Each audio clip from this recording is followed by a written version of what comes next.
Welcome to our podcast, They're All Good Birds. I'm Karl. And I'm Melody. We live in a special place here in Kachemak Bay, Homer, Alaska. Karl has owned and operated Bay Excursions water taxi and tours on Kachemak Bay for at least 25 years. He specializes in showing birders and visitors our local birds. In 25 years, he's learned a lot that he would like to share with you. Melody is my youngest sibling. She enjoys being out of doors and is having fun learning about the birds of Kachemak Bay. We grew up along the shores of Kachemak Bay and enjoyed camping, boating, hiking, beachcombing, and yes, birding. Welcome to They're All Good Birds, Episode 3. Karl and I are headed out here by the harbor. We're going to go down to the boat on this absolutely stunning day in late July. And we're going to go back over to Gull Island to view probably what is our most showy and popular bird here in the bay, the puffins. Well, Karl, today is the day of puffins. That's right. Yeah, puffins are one of those birds that everybody kind of knows about because they're very showy, kind of opposite the bird that we did in last episode, the merlets. Yes, although they are in the same family of birds, they're both alcids. Yeah. The puffins get a lot of claim to fame because of their colorful bills. That's right, yeah. Yeah. We have two kinds of puffins here in Kachemak Bay. Yeah, they both nest on Gull Island. The tufted puffin and the horned puffin. The horned puffins actually nest. They have been known to nest on in other places. Mouth of China Poot. They nest in rock crevices, so you'll see them in there sometimes, and then also on 60-foot rock. There's been puffins that have nested there, horned puffins that have nested there before as well. But the tufted puffins are only at Gull Island. All right, so we're heading off to Gull Island today. That's right. Okay. We are having one of the most glorious, sunny summers I can ever remember. And we're here at the end of July, kind of in the height of summer. And I'm just thrilled to be out here in the bay today. We're heading here across the bay, and already we're seeing some interesting things. Oh, look at that. I think that glaucous-winged gull chick is practicing its flight. Hey, look at it go. Jump again, fish. Here. So we're just on our way to Gull Island here, and it looks like a bunch of common birds that are rafted up. Oh, look, there's a moon jelly. We're just pulling up to Gull Island, and boy, what a gorgeous day it is today. Boy, it sure is quiet here. Karl, what do you think's going on? Well, it looks like the kittiwakes have completely failed at nesting this year. There's many reasons for that. The main reason that Gull Island is often predation by bald eagles. So it looks like that may have happened this year. So it's the end of July, and usually would they be fledgling, or what would be happening now usually? Well, normally they'd be not quite ready to fledge yet, but they'd be pretty close to that. We're here to watch puffins today. What are the differences between the two different kinds of puffins, Karl? Well, the tufted puffin that nests here in Gull Island, they're both puffins will nest on Gull Island, but the tufted puffin it's all dark with a white face patch, and then its namesake is its two little golden yellowish tufts that they have, one on either side of the head, and then of course the big orange bill. So that's how you would tell the tufted puffin. And then the horned puffin is a little bit different. It's about the same size, maybe a tiny bit smaller. And it has, it's dark on the top with a white belly. And it has two little tiny fleshy looking horns that stick up from its eye. And that's how it gets its name. And then it has a yellow bill with an orange reddish tip to the bill. So that's basically how you tell the difference between the two. I know that puffins have been used, their eggs collected, and they've been used in Aleut clothing, parts of puffins. I think even their skins to make parkas, but definitely their bills and their tufts to decorate with. Yeah, I've been told that the skins are turned with the feathers inside. Helps keep them really? warmer, and then the outside is pretty tough, like leather, Wow. and it sheds water really nicely. So Melody, look up there. See those holes going in? Yeah. Yeah, that's where the puffins nest. Oh yeah, I see one going in there. Yeah, and it's a tufted puffin. They actually dig those burrows out, and some of them can be 6 to 8 feet deep. They'll lay a single egg, and they'll incubate the egg, and once the chick hatches out, they feed them, and they'll feed them for, well, usually they don't fledge until late August, maybe even early September. And then the parents just leave the nest, and the chicks are on their own. They have to make their way down off the island and into the water. Wow. It's crawling on me. Okay, come on, there it goes. There it goes, there it goes.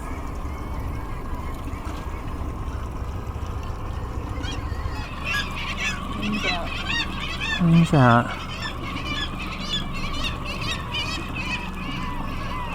Is it gonna go or not? Oh, there's birds there too, cool.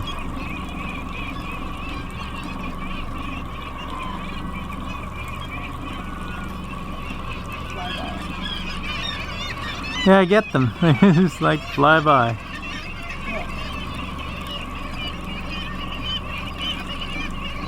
Walk it out this way. Oh, one just landed right below. Yeah, I got that.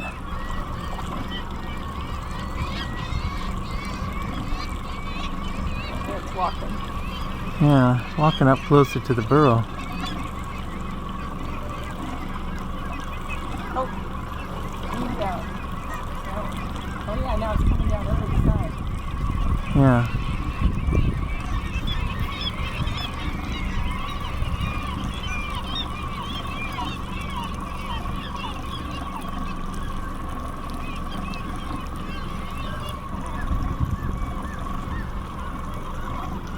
There it goes into the burrow. So we're going to go around here and see if we can find any horned puffins. We haven't seen any of those yet. They also nest here. There's about probably 20 or so. It's hard to tell, but I'd estimate the population of horned puffins to be about 20, and about 80 of the tufted puffins. So there's a few more of the tufteds. Right there's the horned puffin nest.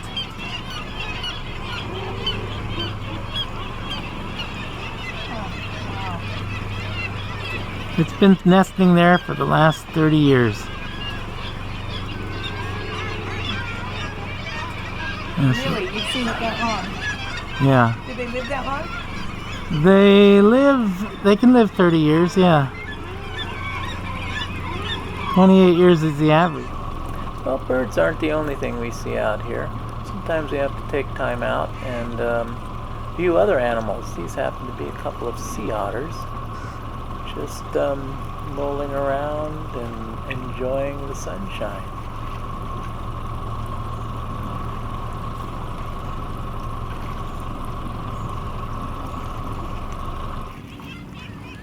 Hey, looks like this otter is puffin.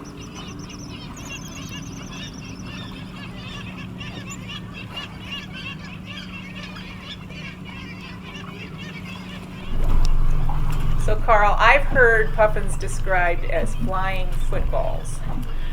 Yes, well that's because they have a fairly high wing loading.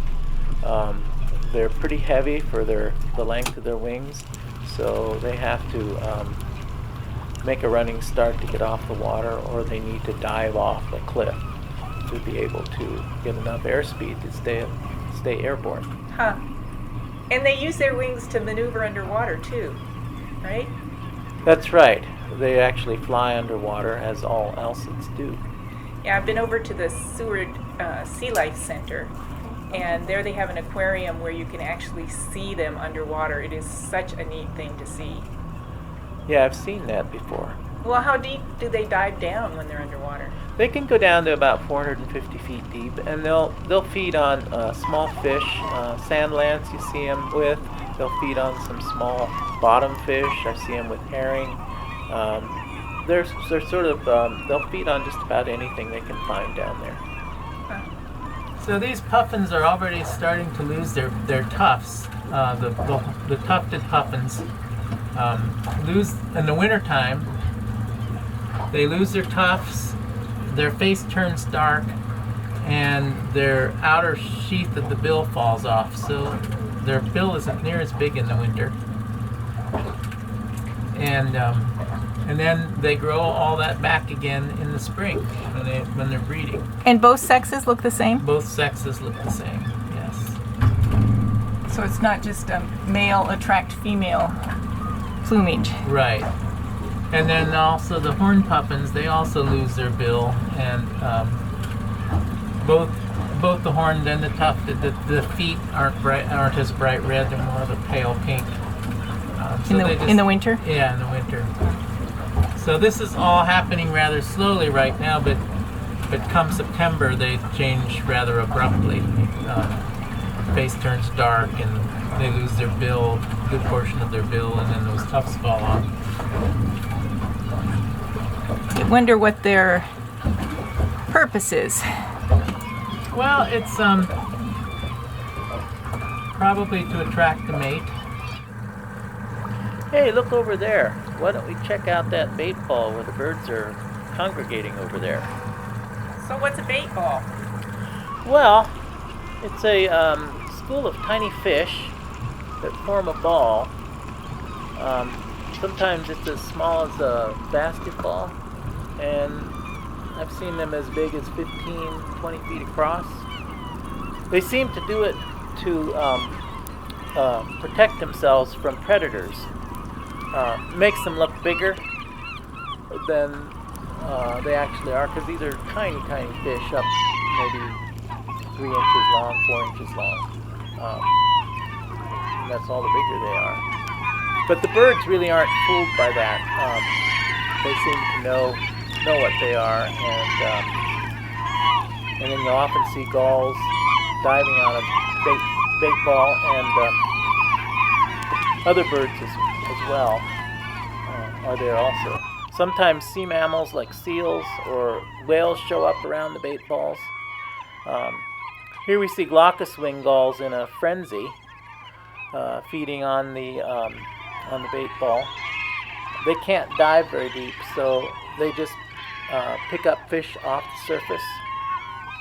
And the elsids, like the tufted puffins and the murres that you can see here kind of surrounding the bait ball, can dive deeper down into the center, and they'll often push the fish up to the surface where the gulls, it's easier for the gulls to pick them off. Yeah, it's interesting how these puffins are all around the outside, kind of. Oh, look, there's one with looks like a big fish. It's still flopping. Yeah, it could be a herring. I'm not real sure. Huh, that's cool. Oh, and the murres came up behind it. Huh. Yeah, you have a murre and a puffin there both. Yeah. Oh, it got one too. Oh. Yeah, they're pretty successful, the puffins. Yes, when they're feeding their chicks, they pick up multiple fish in their bills. Their bills are serrated, so they can keep the fish in place as they catch more.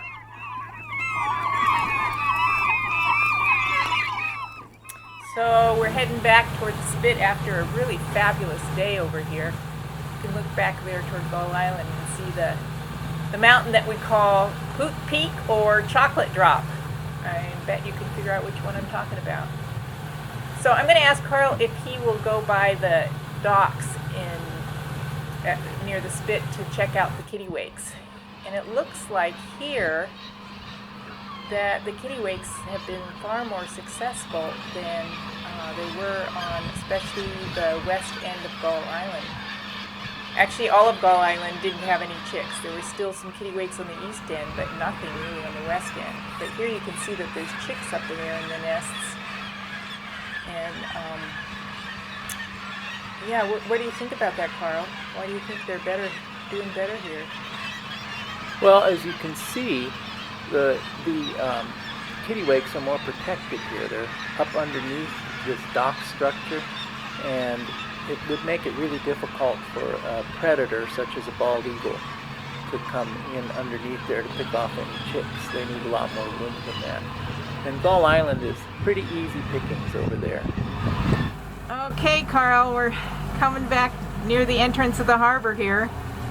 It was really an absolutely fantastic day to be out here in the water. Just magnificent over there. And we saw a lot of birds. Do you think we saw any good birds? We did see some good birds, but you know, they're all good birds.